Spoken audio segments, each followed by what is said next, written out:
Mr. Tokumbo Wahab joins us this morning. He is the Commissioner for the Environment in Lagos State. Thank you so much for joining us this morning.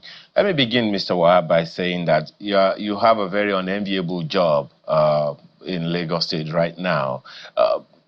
Tell us, what are some of the feedback that you have been getting and how are you navigating them?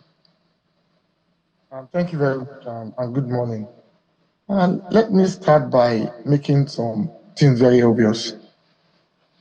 When the governor appointed me as the Commissioner for the Environment and Water Resources, he made it very clear the mandate given to me and the ministry, as well as a special advisor to the governor.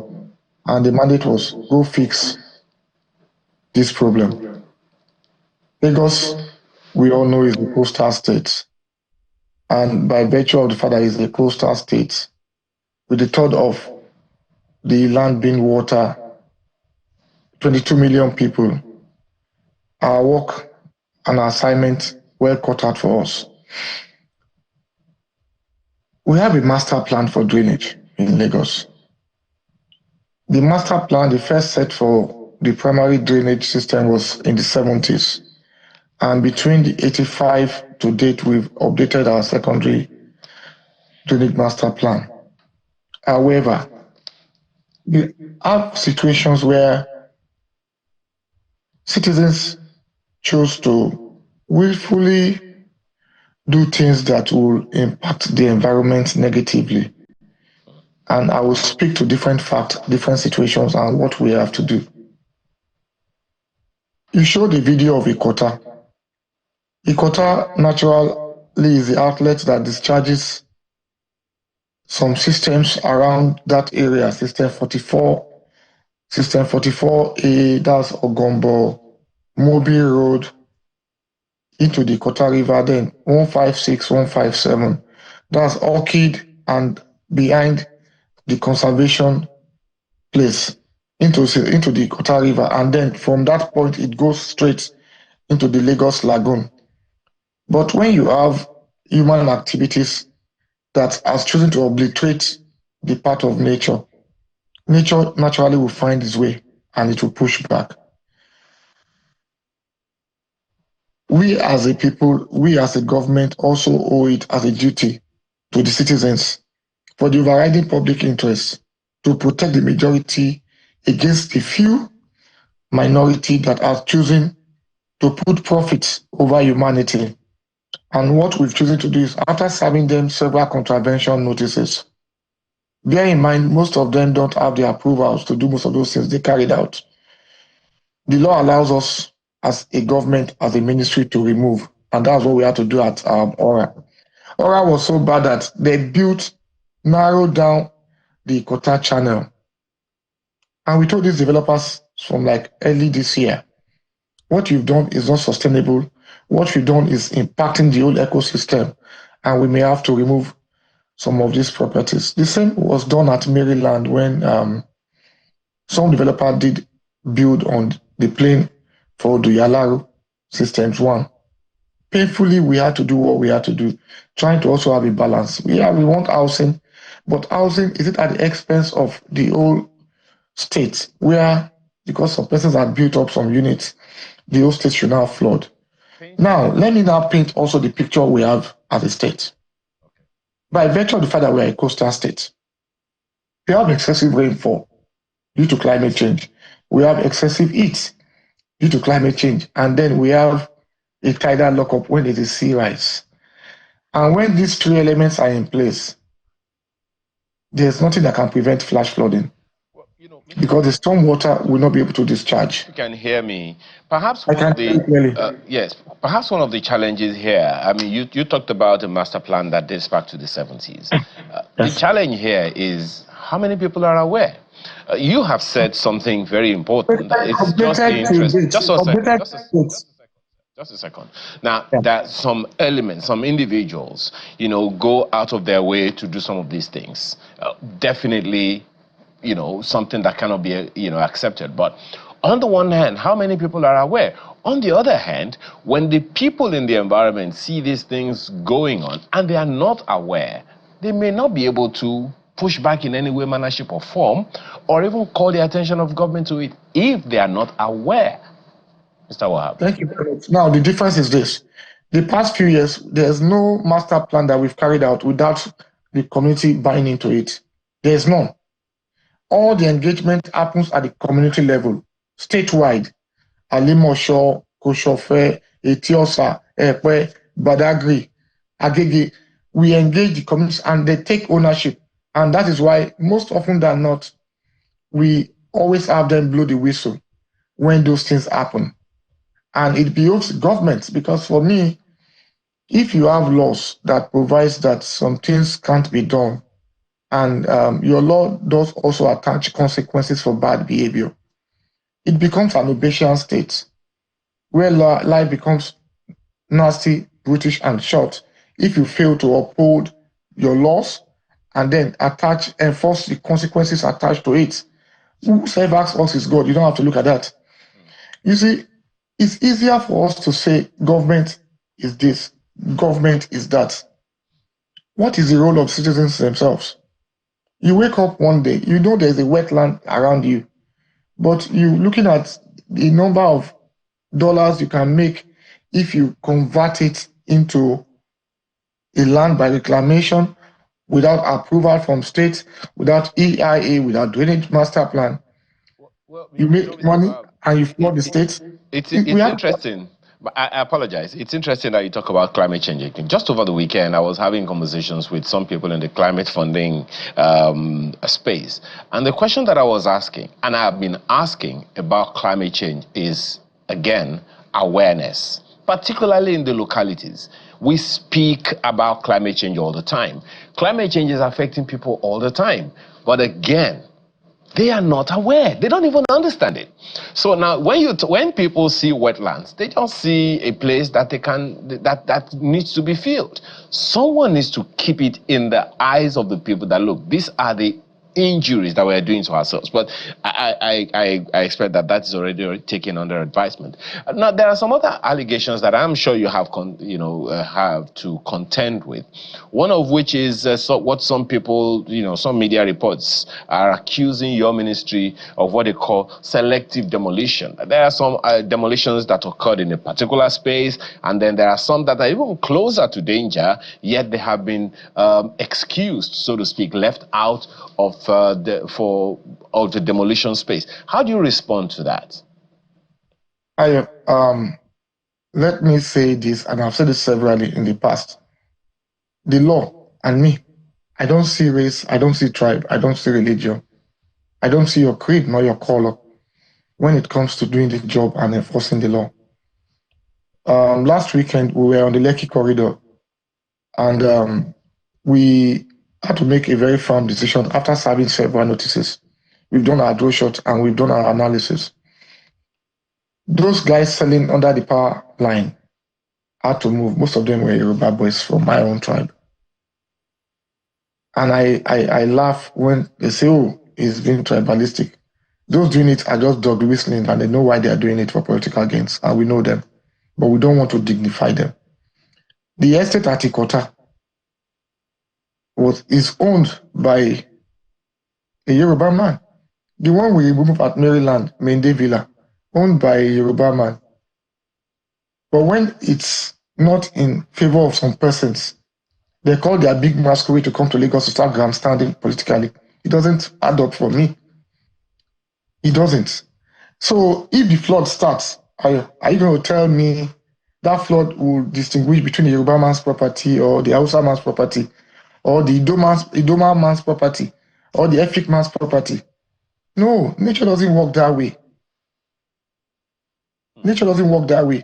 It's easier for us to start blaming governments needlessly, but let us ask ourselves fundamental questions.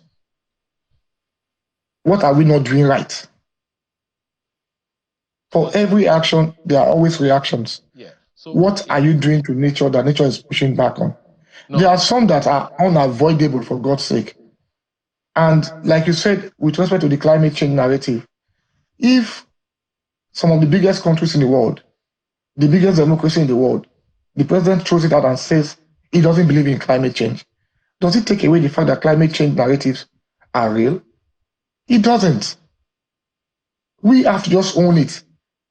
The data speaks for itself. It's res ipsa loquitur. Okay. The fact speaks for itself.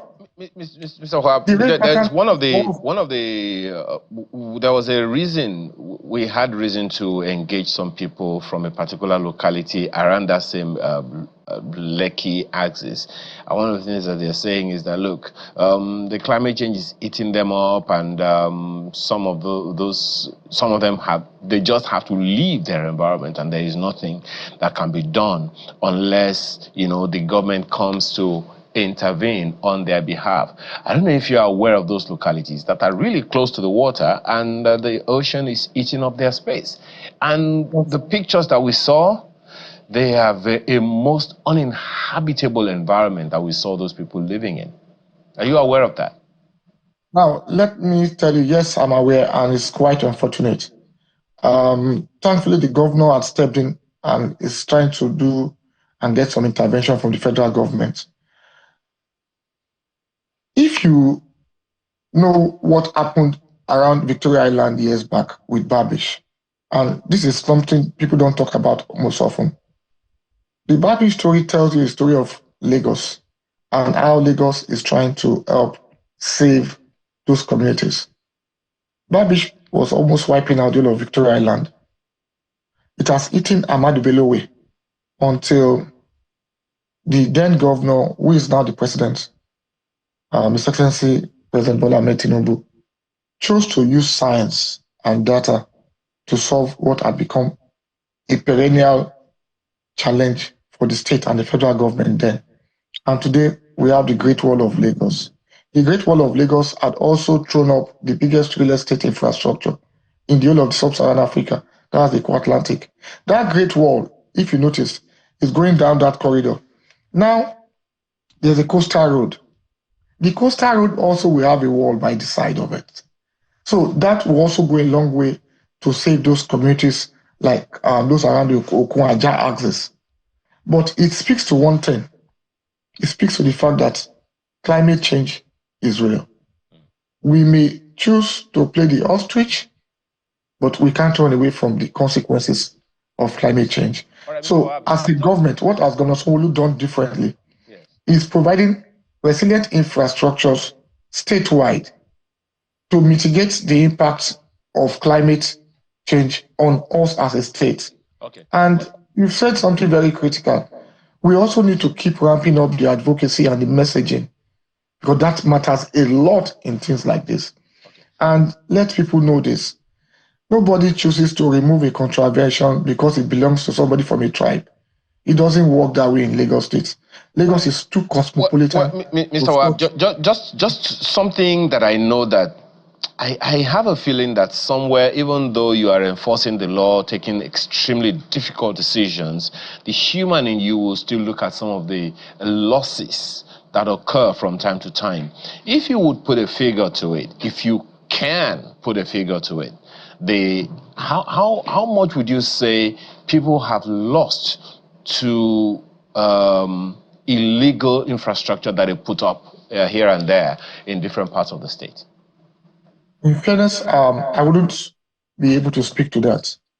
But as a person, do you know how it feels like when you have to remove contraventions built by a friend of yours? Just a friend of yours that you sit down with through the years, you have to remove contraventions built and put up in place by him. Not one, not two, not three, not four, not five, not six, not seven, not eight, not 10. It's odds. But that is what leadership is about. It's not meant to be a walk in the park. Okay. But the way I look at it, I would rather look at it from the context of the overriding public good. What is the overriding public good? If removing those contraventions will save the generality of Lagosians, that is the oath I swore. To be fair to all. Yes. Irrespective of who you are.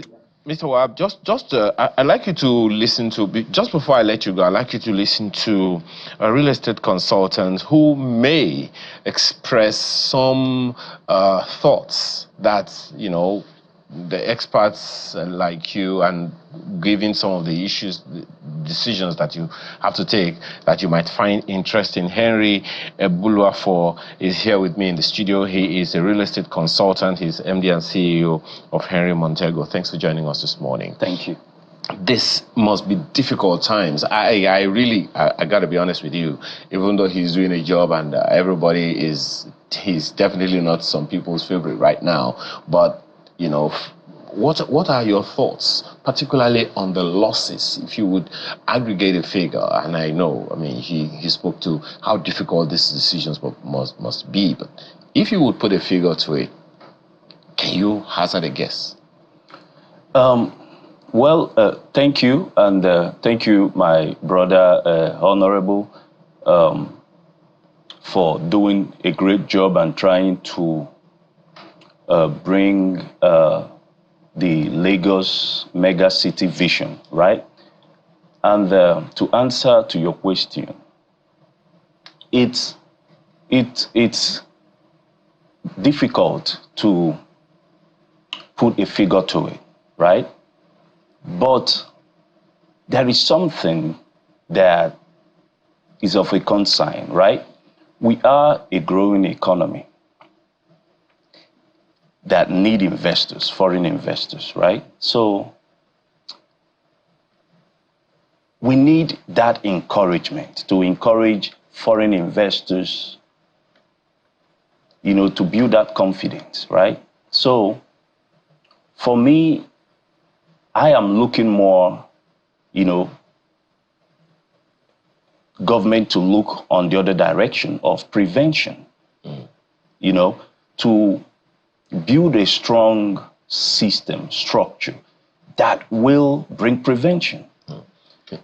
As opposed to having to demolish. Exactly. Okay, that brings me to this question, Honorable, and I'm Honorable Commissioner, and I'm sure you may want to reference what Mr. Buluafo has said.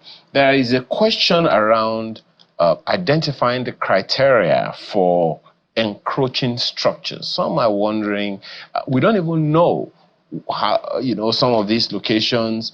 How do I know that this particular place where I want to build is encroaching on some of the systems that you are talking about?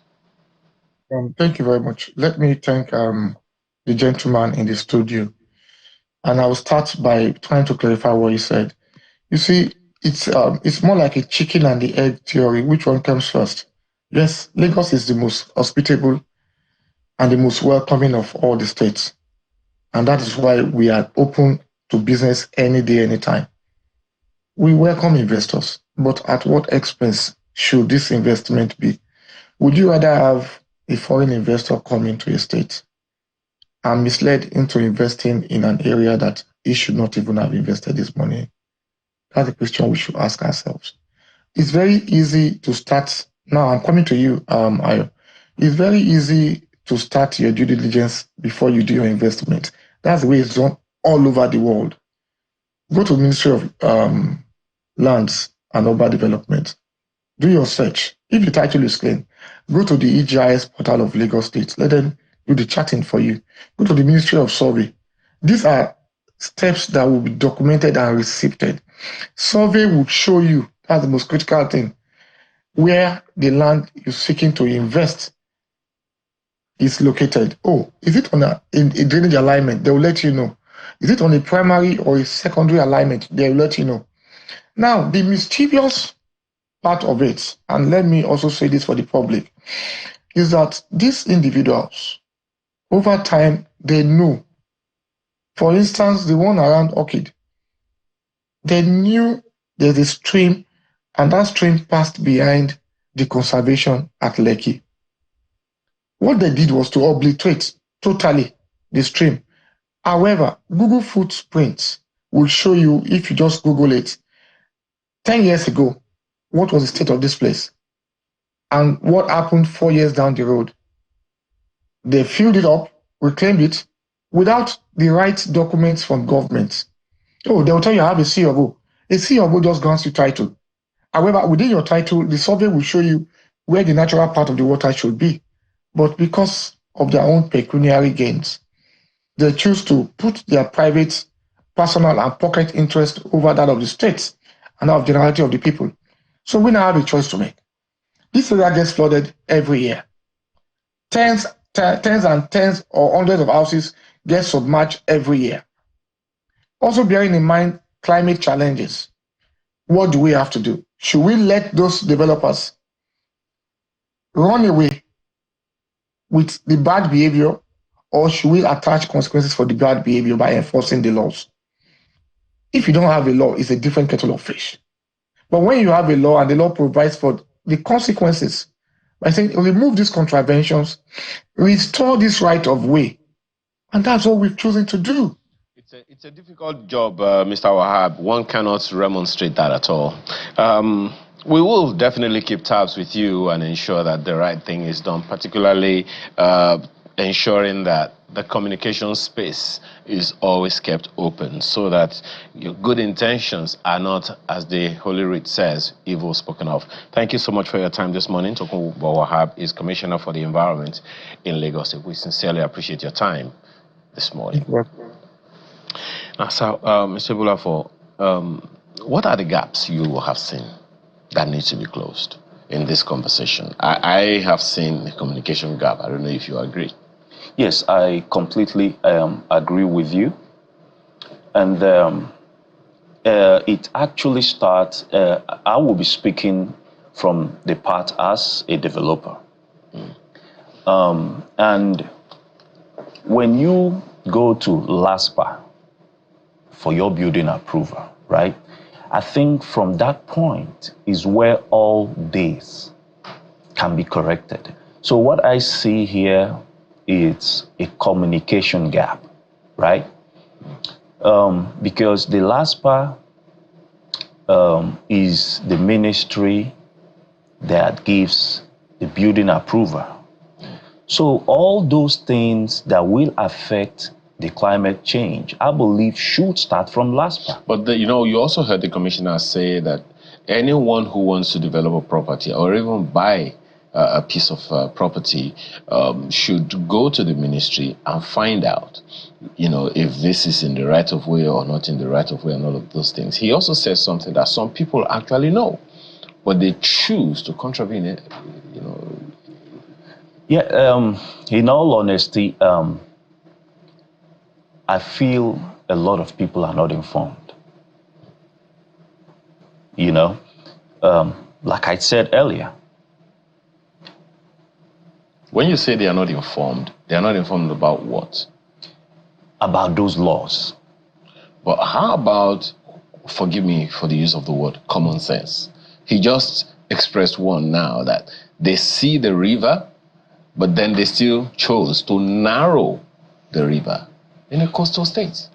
Yes, I totally understand. And, you know, earlier I mentioned something about prevention, right? So what I mean by prevention is we saw these developers building, sand filling. Why were not they stopped at that moment? But he also said that at some point that some of them were stopped, but then they continued after the stop work order was given. Some of them came back to restore the building, and then it was the people in the environment that blew the whistle on them, and the state government had to come back. I still will encourage the government to do much more, right, on the prevention. You see, because prevention will save all of us a lot of work and a lot of, you know, bad names and a whole lot, right? And there's something else that I would like you to take you up on. I know that we're running out of time. And this is not something that just happens just in Lagos. It happens, you know, everywhere else. Governor Oti did the same thing. Governor Soludo, you know, did the same thing as well. Sometimes, you know, our people know what is right to do, but we still choose to do it anyway and say something like, do you know who I am? I have somebody that can, you know, help to bend the law and all of those things. How do we avert that? Okay, so if we have a very strong institution in prevention, it won't happen. What do you mean by that? Okay, I will give you an instance. My brother who lives in the UK, his neighbor rented a shop and wanted to start renovation, right? She hasn't started. And the next thing, the government came and said, someone is doing renovation here. The next day, it has not even started, but they've gotten the information that is about to happen. You know, so that is what I'm saying about prevention. So it comes back to the people. Yes, it comes back to the people. You know, first, people obeying law. Yes, I totally agree with you. In the country where we are, it's hard for people to obey laws. I totally agree with that. But if the government can put more resources in making people to obey laws, I think it will save the country and the state a whole lot. I also want to believe that with this intervention, you'll be able to tell some of your colleagues also what the right thing is to do. Thank you so much for your time this morning. Henry Ebulafor is a real estate consultant, MD and CEO, Henry Montego. We appreciate your time and thoughts this morning. Thank you.